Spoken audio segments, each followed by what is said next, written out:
السلام علیکم. صفحه نمبر 4 ده او سبق نمبر 6 دی. نن سوال او جواب دی.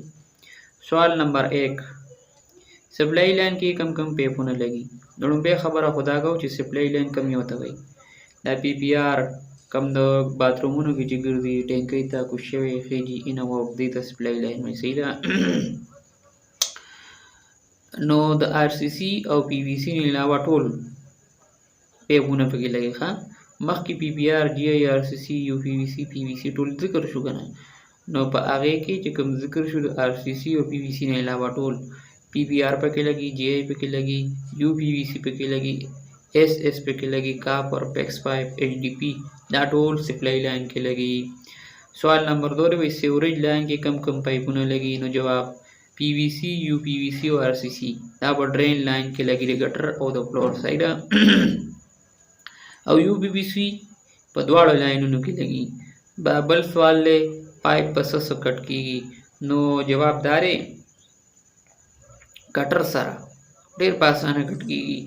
اری بلیډ سره، ګرینډر سره، سیم وایر بلډینګ ویر چې وته وي او سخت پایپ چې د بخرات ماشین سره کټ کیږي.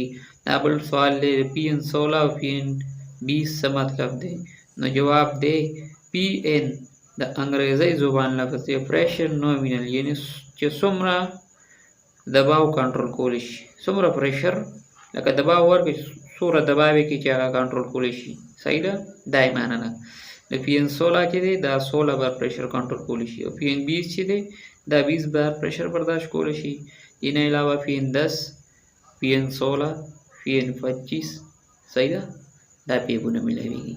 پی ان 16 او 20 عام لګوونګه او پی ان 25 چې دی نو هغه چې کوم ځای ګرمي ډېرې یا کم ځای کې واوري نو هغه ځای لګول پکار دي. صحیح ده. او دین علاوه ایچ ډي پی کې پی ان 5، پی ان 8 داسې پیپونه شته خو لکه هغې سره د مونږ څه تعلق نشته، هغه خو کم نه جوړوي. ټیک ده. خو موږ له دا پکار چې پی ان او فیج باندې پی ان څه مطلب دی پریشر نومینل یعنی چې څومره پریشر دباو ورکړي څومره پریشر کنټرول کولی شي. صحیح ده. پښتو کې مې معنا وکړه. دا نننی پیریډ. والسلام.